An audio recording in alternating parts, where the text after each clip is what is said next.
We're right here at the post-midterm budget review breakfast meeting being hosted by the Financial Gazette, and I'm joined by Simba Rashia Hamude, a tax partner at Bakatili, who's just going to be helping us to unpack some of the points that have been made by the minister and by the panelists in the meeting.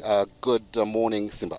Good morning. How are you doing? I'm very well. I'll go straight into my first question. What is your assessment on the proposed tax policy changes in the 2025 midterm budget, and how do they impact both individuals and businesses?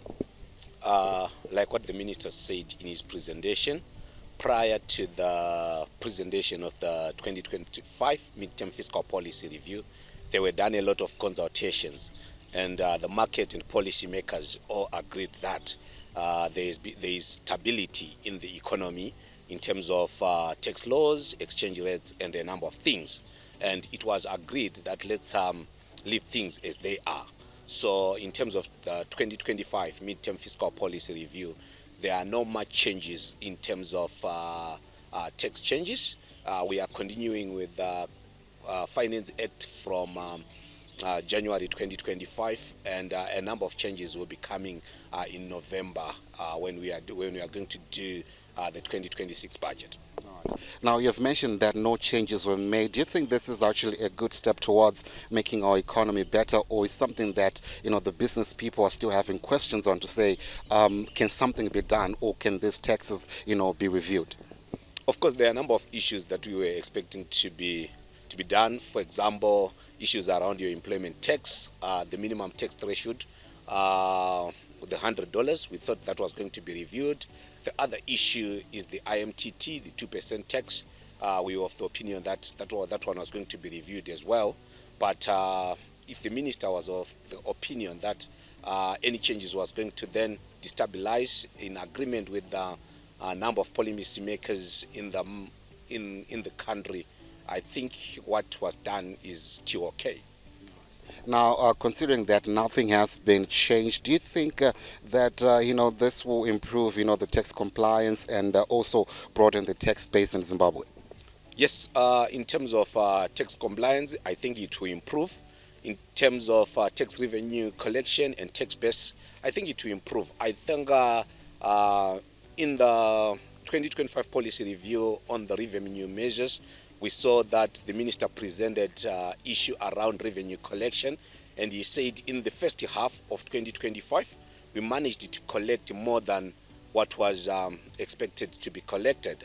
And what it means is the measures that are there from the Finance Act number 13 are still working for the government, and there have been introduction of the TAM system and the FDMS, which has helped a lot in terms of tax administration by the Zimbabwe Revenue Authority and ease of doing business. So in terms of revenue collection, tax base and compliance issues, I think it will continue to help the government to collect what is needed.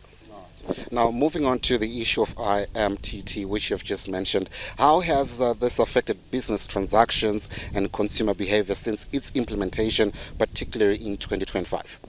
The IMTT promote the use of cash, which is not desirable by the Revenue Authority, and it also affects those that are registered with Zimra, because one thing about IMTT is the percentage is too high, 2%. We are of the opinion that it should be reduced. Then number two, in terms of income tax, it is a disallowed deduction, which means that the companies will also be taxed on that tax. So it affects those that are complying with the Revenue Authority and those that are doing transaction through the banking system. And most of the companies that will then be operating using cash might not record some of these transactions in order to try and avoid IMTT and such taxes. Now, moving on to my last question, Simba. Now, given the flat rate nature of IMTT, is it fair to say that the tax is regressive, and what alternatives will be more equitable across income groups? I think the best way about IMTT, number one, it should be allowed as a deduction in terms of income tax because it's disallowed. Number two, the rate should be reduced. Maybe we continue with the flat rate, but something less than 1% will do.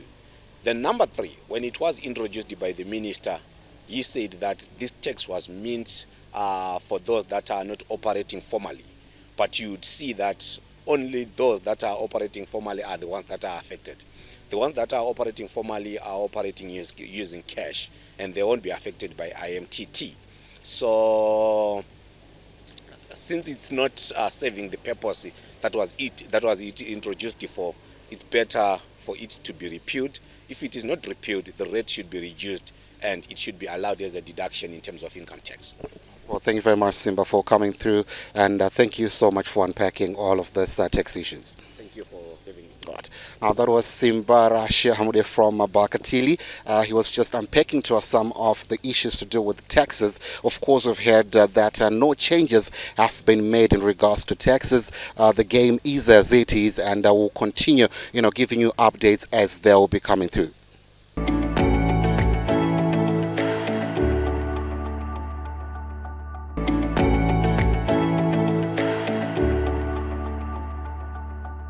Welcome back. We're still right here at the Celebration Center where we are having the post-midterm budget review with the Minister of Finance, that is Professor Mthuli Ncube. And right now I'm joined by Denford Mutashe from CZR, who's going to be also helping us to unpack some of the issues that were being mentioned in the breakfast meeting. How are you, Denford? Hi, how are you? Thanks for having me. Awesome. Let me get straight into my question. Now, the IMTT remains a heavy burden for both businesses and consumers that is discouraging digital transactions and hurting formalization efforts. Now, could CZR articulate a specific plan for working with the government to either abolish or reform the IMTT and suggest tax systems which might be better encourage electronic payments and financial inclusion? I think we have made submissions with the Honorable Minister Professor Mthuli Ncube before this budget, and even in our discussions during the review of this midterm budget. And one of the proposals is that we potentially or possibly reduce the IMTT from 2% to 1% for USD transactions, and completely eliminate it for ZIG transactions, so that we promote the usage and circulation of the ZIG across the market, and because we are making it attractive for the members of the general public to transact in ZIG. Is a currency that we're preparing Zimbabweans to fully adopt by 2030. So I think this is quite progressive if the minister is going to do that. But this is tied to the issue of regulatory and compliance costs.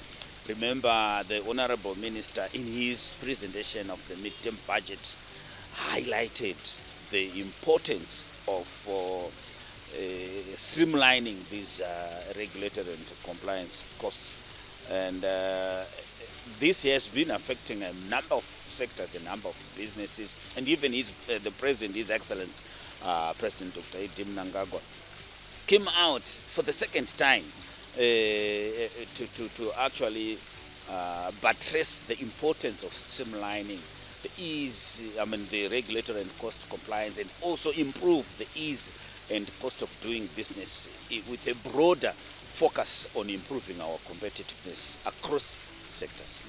Well, now we see that the Zimbabwe gold, that is the ZIG, has been volatile and problematic for formal retailers, and they are being pressured to transact in ZIG, even whilst most expenses like fuel demand US dollar. Now this now put them at a disadvantage, compared to informal competitors. My question now to you is, in what ways can CZR engage with policymakers to fully liberalize the exchange rate and promote fair, realistic pricing mechanisms that restore competitiveness for formal retail?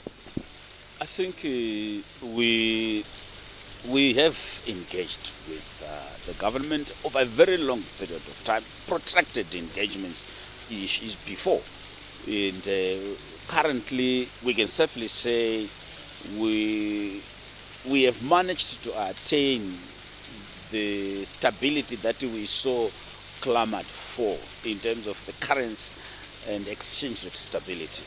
There is near convergence between the formal and the para-market exchange rate, something that is very key. And so far, most retailers and wholesalers are quite happy in terms of their pricing mechanisms because of the stability that currently is being enjoyed. And the liberalization of the exchange rate that happened was as a result of the key collaborations and engagements that were initiated by the Confederation of Zimbabwe Retailers in the main, because we took center stage in calling for government to liberalize the exchange rate and also calling for government to stabilize the currency, because the volatility was not helping anyone. It actually caused a lot of hemorrhaging. A lot of retailers and wholesalers suffered. Some actually went out of business and never managed to come back. So right now we are in the process of trying to resuscitate those we can, but also trying to sustain those that have also come up, that have started coming up on their feet. So I think we are currently engaging for the fairness on the market. But what are we looking at? We are looking at the high rate of informalization across the economy. I'm sure even Zimstat confirmed through their analysis, through their sampling, that the economy is highly informalized. And in the informal sector, this is a cash economy. So you can't even charge the IMTT. You can't even collect the IMTT. You cannot even trace the transactions. But at the same time, we are saying the informal sector is a key component of the distribution chain in the sake of the manufacturing value chain through to the retail and the wholesale sector. But what do we need to do? We need to find ways of trying to bring them on board in terms of formalization strategy. And one key result area we seek to achieve there is the issue of the presumptive tax model. We are in agreement in principle with the Minister, Professor Mtolengube, and Minister of Finance in terms of introducing a viable and sustainable, affordable, flexible, simple presumptive taxation model that will actually administer the informal sector without causing unnecessary pain, because they're trying to come up and we should promote them. And they've also become a very important, rather significant part of this economy. We can't ignore them. We can't go into their activities aggressively lest the economy gets deeper, rather deeply informalized. Now, moving on to the issue of licensing and regulatory costs, we understand that retailers are grappling with over 30 licenses that they have to comply with, along with high compliance costs, which are choking business operations. Now, my question on this specific topic is, what specific reforms does CZR propose to streamline licensing, reducing bureaucratic red tape, and supporting SMEs in retaining access, to formal markets? One-stop shop for all the regulatory and compliance areas that will remain.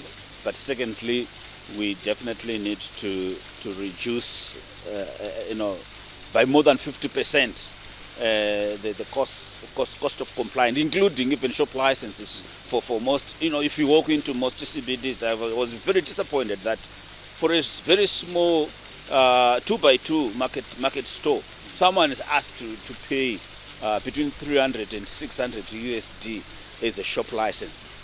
That is simply promoting non-compliance, because these people will not afford that. They can't afford that. So they're looking for avenues for breathing space.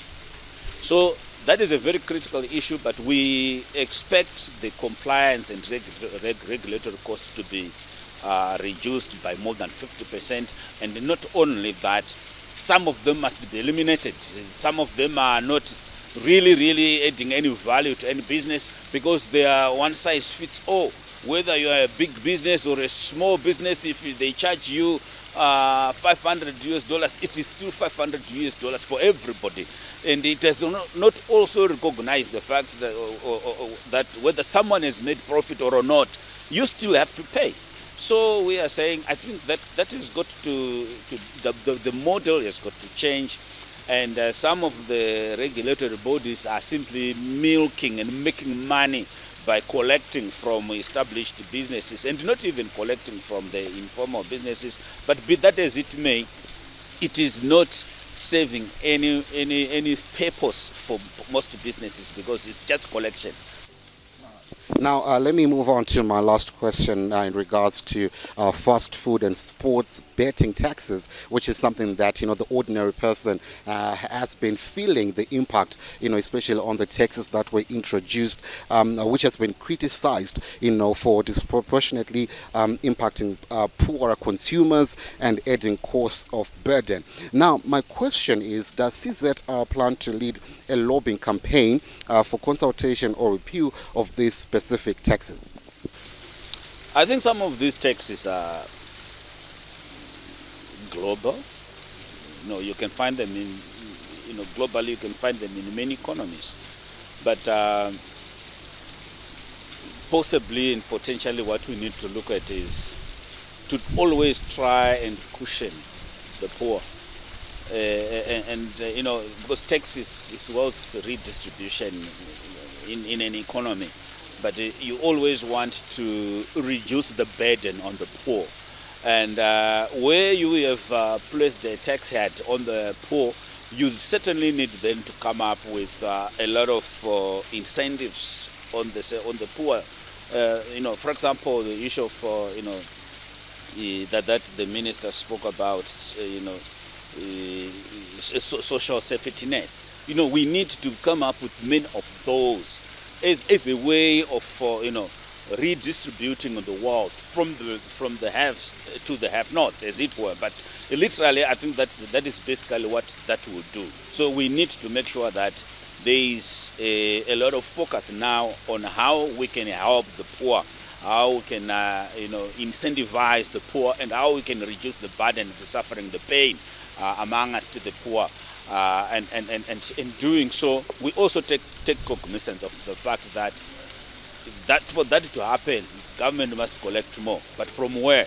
These are now the areas that we spoke about. Expand the revenue collection points, the revenue collection areas. You should not just focus on established business, but expand it wide, the collection wider to those that are currently not participating and not paying for reasons that we highlighted.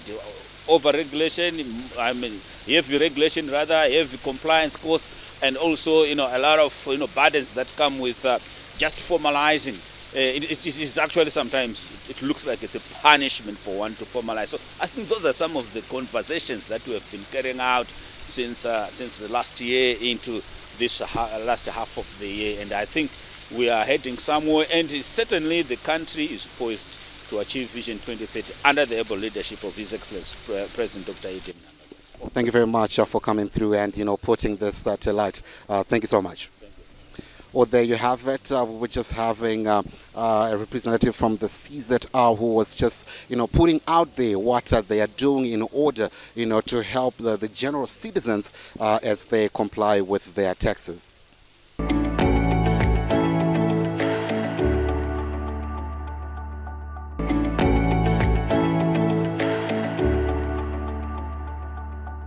Now we're still right here at the Celebration Center where we're having our post-midterm budget review, and right now I'm now joined by Prosper Chitambara, who is a fellow economist who helps us, to unpack some of these issues, that have been spoken about in the breakfast review meeting. How are you, sir? Thank you so much. I'm very well. Awesome. Let me get straight into my first question. Now, what are the key takeaways from the midterm budget? Well, I think, like the minister said, that there were no major changes in terms of the fiscal framework. Yes, we saw some fine tunings, but what I'm happy about is that we seem to be on the right trajectory in terms of our key numbers. We're expecting a big recovery this year of about 6%. But also we've seen macroeconomic stability, which is critical for the economy to be sustainable going forward. So I think the challenge now is to sustain that stability so that at least we have long-term stability, which is critical, especially for private sectors, for private investments. And the direction, obviously, of government is to tilt the economy towards a private sector, a led economy. And for that to happen, we need a stable macroeconomic environment, because there are a lot of issues around infrastructure that also need to be addressed. The issue of the railway, the minister said that they are looking into that. They didn't announce any specificities or specific details to that end, but also energy, in particular renewable energy. I think there's a lot of potential, especially for the private sector, to come on board and be able to fill in the huge energy gap or deficit that we actually have within the energy sector. Then, of course, spending on things like social protection, which is critical. Yes, we've seen an improvement, slight improvement, but we are still below the regional benchmarks in terms of how much we should be spending. Same thing also even with the healthcare, but there has been an improvement, but we are still a far cry from our aspirations. So yes, I would say I think we are slowly but surely making improvements. We are yet to, the minister will be further announcing the ease of doing business reforms on a sector-by-sector basis and not necessarily a big bang approach. I think for me that would be very, very critical. Because one of the biggest challenges that we have as a country is that we have a huge competitiveness gap. And the best way of addressing that is through these regulatory reforms, easing the doing business environment, so at least businesses can do business without any hindrances. I'm talking about the ease of doing business. There's an issue about formalization of the informal sector. Now, what's your take on the issue that many people that are in the formal sector are really saying that we are not the only ones who are doing business. There's also the informal sector, which also needs to be incorporated so that the government can realize the highest GDP. What's your take on that issue? The non-formal economy, it's a major issue, obviously, but it's also something that through, I think, the ease of doing business reforms, it should result in a reduction in the cost of compliance, because ultimately it's about the cost of compliance. For someone to comply, there must be strong incentives for them to comply with whether they are tax regulations, because the minister highlighted that they may not necessarily be informal to the local authorities where they are contributing to rates, but they're informal to the central government. So I think it speaks to the tax regime, which in my view is a bit onerous, a bit burdensome. So I think our ease of doing business reforms must be holistic and comprehensive and address all the different taxes, the different levies and duties. Probably, if need be, come up with a uniform or simplified tax rate, like we have seen happening in countries like Uruguay, countries like Brazil, even India, the case study that the minister actually highlighted. They've introduced a uniform but a monotax, just a single tax for micro, small and medium enterprises. And obviously that has helped in terms of encouraging these people to formalize and to comply. Now, what can the government do in order to make the situation much better, for the ordinary person and also for the ordinary person who wants to get into business? Well, I think obviously the doing business reforms are speaking to that. But for the ordinary person also, given the high levels of poverty that we still have, it means there's need for more social protection. Especially I think measures like BEAM, because in talking to officials in the education sector, they're also complaining that the Minister of Finance has not been releasing funds towards BEAM. So I think that's an area where the Minister of Finance needs to do something about that. But the issue of social protection, in my view, is very key, because that's one of the best ways of addressing the high levels of poverty and the high levels of income inequalities within our economy. Now, my last question, is the government on track to meet its annual fiscal goal? Well, I think we are on track. Of course, the first quarter in particular has been a bit slow. We've seen some ministries like health, they've only utilized about 20% or 25% of their budget. So hoping that as revenues improve, especially in the third and in the fourth quarter, spending on those sectors obviously is going to improve. But so far, in terms of our performance of our budget, we're at 35%. Because there are some ministries that are almost exceeding their budget, like the transport. But by and large, we have underperformed. So I think we need in the this third quarter and the fourth quarter, we need to, especially the third quarter actually, for certain key infrastructure projects and ministries, I think that would be very key to ensure that resources are availed to implement those projects by ministries. Well, thank you very much, sir, for coming through. Yeah, All right. Now, there you have it. We've heard the stakeholders talking, giving us what they thought, should have been added in the budget, and also their reactions to the midterm budget review by the Finance Minister, Professor Ncube. Now, of course, one of the key topical issues was the issue to do with taxes. We understand that no taxes were introduced, which for some was a good thing. Of course, some were anticipating that more taxes were going to be introduced, but none of this was done. So, of course, these are some of the reactions that you've heard the stakeholders giving us. And, as 3K TV, we are here to give you all of that. My name is Kudza Film Change. Well, thank you so much for joining us right here on Your World, a show that looks at all things money markets and investments. See you next time.